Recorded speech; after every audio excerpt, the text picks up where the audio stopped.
I didn't see the lake at first. I saw the strobe of red and blue tearing across the water like someone had set the horizon on fire. Arrest her. She destroyed community property. Elaine's voice cracked the morning like a judge's gavel, and my wife Emily froze with a broken rusted lock in one hand and the cardboard sleeve of a brand new padlock in the other. I swear the wind itself hesitated.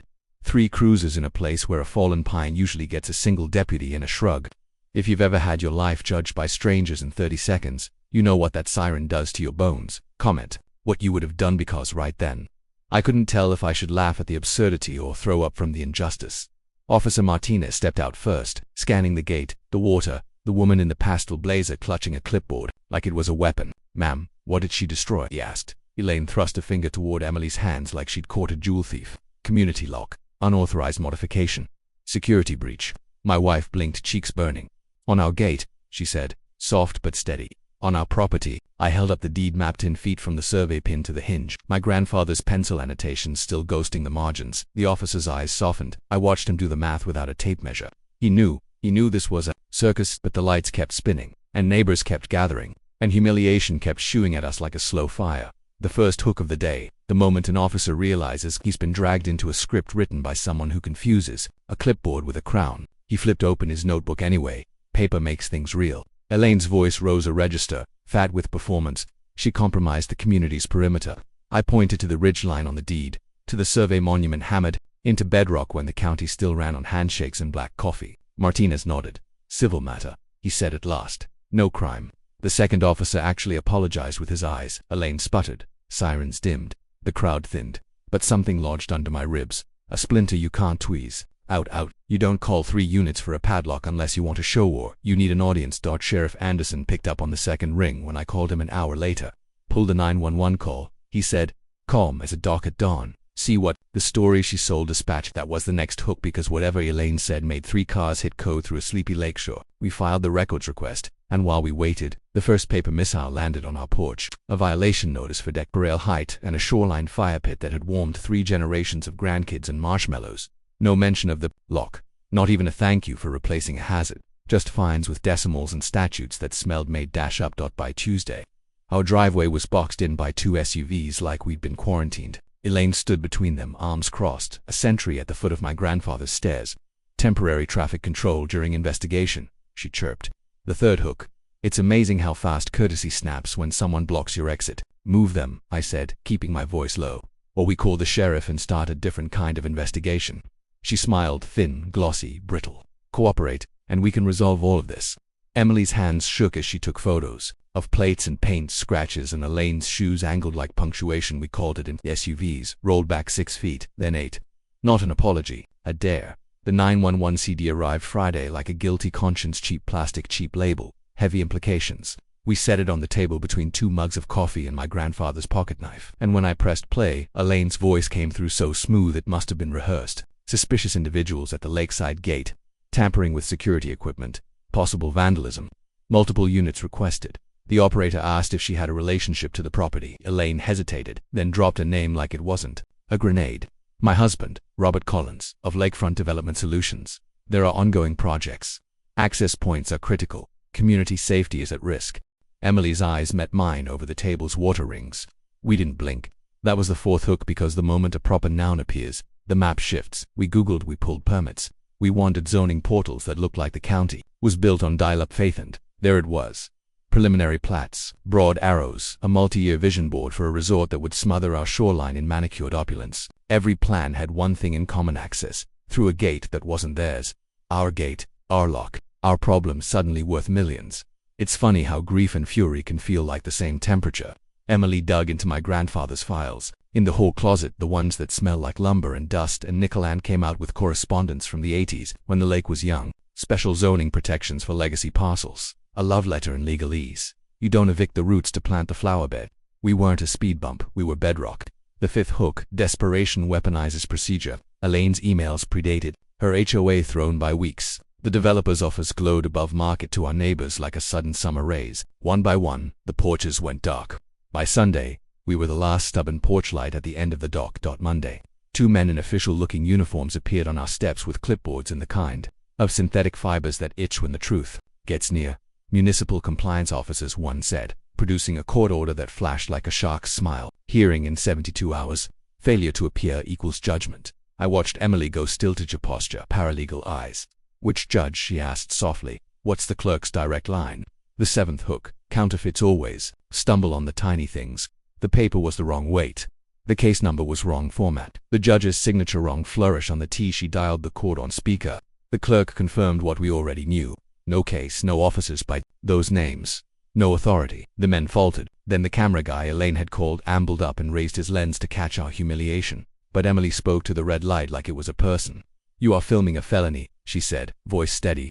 Impersonation. Forgery. You can keep rolling if you'd like to explain that in court. The men fled. The camera stuttered. Evidence didn't. We didn't post a rant. We wrote a curriculum. Emily set up a live stream 2 nights later on the deck with the lake behind her like a witness. She taught our neighbors how to verify a case. Number in 5 minutes. How to feel the difference between county letterhead and office store card stock. How to ask a calm question twice and watch a liar pick a different door the second time. 300 people watched across our little world. Comments poured thick with Me Too's, and I thought I was crazy, and a username called PaperTruths77 who wrote, check your lead numbers. That was the 8th hook because we did. And the $8,400 lien that appeared on our door. Monday morning traced to a print shop invoice number in downtown Fairview and a batch of 200 county seal stickers ordered the week before. Detective Morrison arrived with her hair still wet like she'd left her shower running. She didn't bother with the front steps. She walked around to the deck where the live stream cable sneaked into our sliding door and asked quietly if we wanted to press charges or be part of something bigger. Bigger, Emily said before the question finished breathing. Morrison laid out photographs from 2 other communities on the opposite side of the lake. The same forged seals, the same clipboards, the same fake inspectors with different names. It starts as a bluff, she said. It evolves when it isn't challenged. You challenged it. The 9th hook was the technical kind. Morrison had a string and pinboard on a tablet dispatch flags, HOA complaint spikes, permit filings, property transfers at 7 cents on the dollar below actual value because fear is a steeper discount than any market correction. Elaine called an emergency HOA meeting for Sunday night, and by then she'd papered the community center like a murder wall featuring our house as the corpse. She had charts and graphs and a voice that could pass a polygraph because it never trembled. Non-compliance, endangering children, structural risks, hostility to authority, she intoned, flicking a laser pointer at our deck like it might collapse if you stared at it too long. The 10th hook. We let her finish. Then Emily walked the length of the room, plugged in her laptop, and pressed play on the 911 call. Elaine's voice echoed against the flag and folding chairs. The silence afterward felt like a dropped dish. Then we played the speakerphone recording with the court clerk, and a neighbor in the back, a quiet man who fixes things for a living, said, "That's enough." Detective Morrison stepped in like a tide. You don't notice it at first, and then your shoes are wet. She explained calmly that federal charges were being considered. She asked anyone who had received unusual official documents to place them in the boxes on the side table. Papers began to move like confessions. One envelope slid out with a note clipped to it, PaperTruths77. Inside was a thumb drive. Morrison raised an eyebrow. "May I?" The room watched a progress bar creep across the screen. The 11th hook surfaced in grainy black and white, a back room at Capitol Print and Mail. A man peeling county seals like fruit stickers. A woman in a pastel blazer signing a purchase order with a familiar flourish. The timestamp matched the week before our forged lien. The camera angle was overhead, as if the ceiling had grown an eye. Elaine found her voice first amazing how quickly it can turn into a weapon. "This is a smear," she snapped, pointing at us like we had built the camera. Morrison tilted her head. "Ma'am, do you recognize yourself?" Elaine's pupils jittered like moths against the fluorescent. She tried to pivot to community safety, tried to blame rogue contractors, tried to float away on the latex balloon of plausible deniability. It deflated mid. Someone in the third row, elderly neighbor who had apologized to Emily earlier in the week, stood up, hands shaking, and said, "You told me my house might slide into the lake. You made me cry." There is a point in every performance where the audience stops suspending disbelief. We just watched it happen to a woman who thought clipboards were crowns. The FBI didn't crash our breakfast like a movie. They came the way professionalism comes, on time, quietly, wearing suits the color of patience. Agent Williams introduced herself and Agent Rodriguez and unfolded a plan that fit into a single page but contained more moving parts than a boat engine. "You're going to pretend to give up," she said gently. "It's going to feel wrong. That feeling is evidence too." She described the sting. "We would call Elaine and say we couldn't afford the fight. We would invite her and Robert, with federal compliance officers, to make it official. We would record everything. We would stall just long enough." "What if they bring real officials this time?" I asked. Rodriguez smiled with only half his mouth. "They won't," he said. "They don't trust real." We practiced lines the way you practice telling a kid a dog ran away gentle. apologetic, undercut with something that feels like surrender. Emily was better at it than me. She always is. We tested microphones and safe words and where to stand to keep faces in frame without giving away the lens. Hidden in the fern on the porch rail. The 12th hook was impatient. What if they didn't come? What if they were smarter than we hoped? They came early, they came humming. Robert wore the smile of a man who believes geography is a suggestion. Elaine wore triumph like perfume. The two federal compliance officers wore jackets with patches that looked right if you were driving by at 30 miles per hour and wrong if you could spell. I shook hands, their palms were too dry. We let them talk, let them paint a future, where our cabin became employee housing or a gift shop with framed photos of sunsets taken before the marina lights drowned out the stars. Given your ongoing compliance issues, Robert said, sliding the contract across our table like a magician, this price is more than fair. It wasn't. It was an insult dipped in sugar. Emily played her part perfectly, voice a little too fast, fingers whirring her necklace. If we sign, will the legal pressure stop? The officers, the fines. Elaine leaned forward, eyes glittering. We can resolve all of that, she promised. And something about the way she said we made Agent Rodriguez's comes crackle. He was 2 houses down, hearing every vowel, and these officers will ensure the transfer meets all federal requirements, she added, gesturing to the fake badges like a game show hostess with prizes. There is a kind of quiet that isn't empty. It's pregnant. Agent Williams stepped onto our porch from the shadow of a cedar and said, "Federal agents, nobody move." Time did that weird accordion thing where it stretches and snaps. The fake officers went for their belts and found nothing useful. Robert's contract hovered in the air like a moth before it fluttered down. Elaine's mouth made a perfect O and then flattened into a line that would leave an imprint on a napkin. The 13th hook, if you were counting, was the cuffs, not because of their metal, but because of the sound. That precise click writes a new story inside your skull. It would be nice if the arrests were the end. They weren't. Fraud doesn't die gentle, it drags friends down with it. The thumb drive from Paper Truth's 7/7 had more than print shop footage. It had emails, a string between Robert and a vice president at Lakeside Savings, the very bank that held our HOA reserve accounts. The VP's cousin worked dispatch. He didn't upgrade Elaine's 911 call that day, but she'd done it before in other neighborhoods, flagged officer safety on what were essentially noisy lawn disputes to justify 2-car responses that played like authority in HD. Every push had a cousin, a favor, a nod. Morrison stitched the thread. Federal prosecutors took the quilt. Here's the twist we didn't expect. The CAD system, the digital brain that logs every emergency call, showed manual priority bumps tied to the same dispatcher ID on 3 separate HOA complaint days over the last year, all circling properties that later sold to Lakefront Development Solutions. One of those recordings contained an unguarded line from Elaine to the dispatcher, caught when she thought the line had muted. "Just get them there hot. Their neighbors need to see it."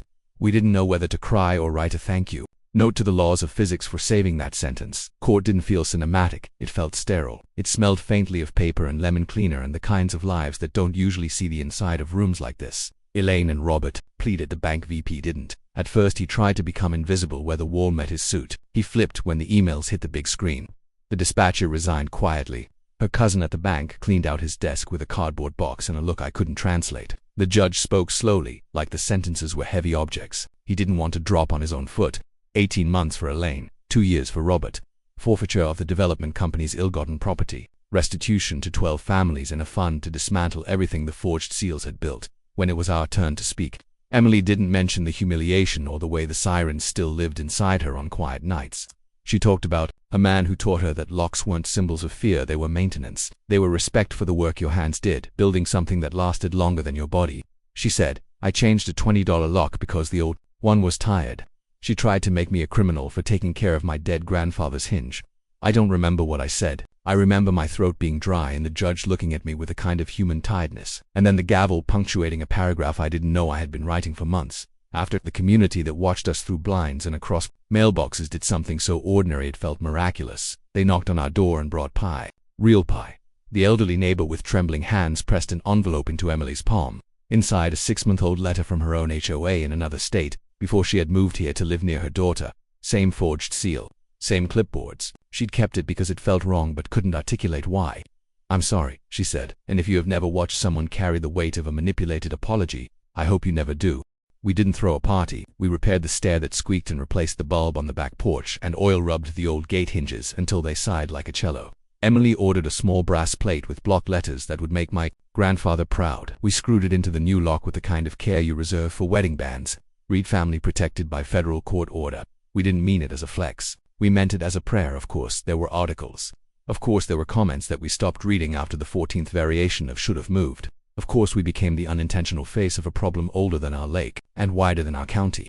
People started sending us scans of documents from their HOA, some legit and some hilariously not. Emily built a one-page checklist she taped to the refrigerator in bright marker. Call the clerk, check the case number format, feel the paper, verify the seal film if safe, share with neighbors. The checklist went online. It traveled further than our story did. I think that was the real medicine. The last hook isn't dramatic, it's tender. It's the sound of normal coming back in tiny pieces you didn't plan to miss. The kettle, the dock rope against the cleat, the splash of a fish too small to keep. But we hold something sharper now, a blade we didn't want but keep sharpened anyway. We do not negotiate with forged authority. We do not accept loud confidence as proof.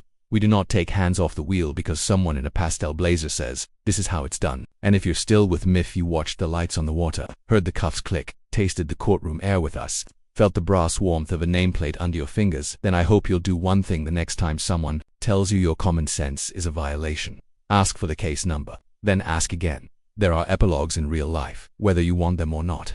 The HOA voted to dissolve and reform as a conservancy with limited scope shoreline trash cleanup and dock safety seminars and nothing whatsoever to do with our front steps. Emily declined a leadership role because she wanted to teach art to kids who still think paper is for drawing dragons, not deciphering deceptions.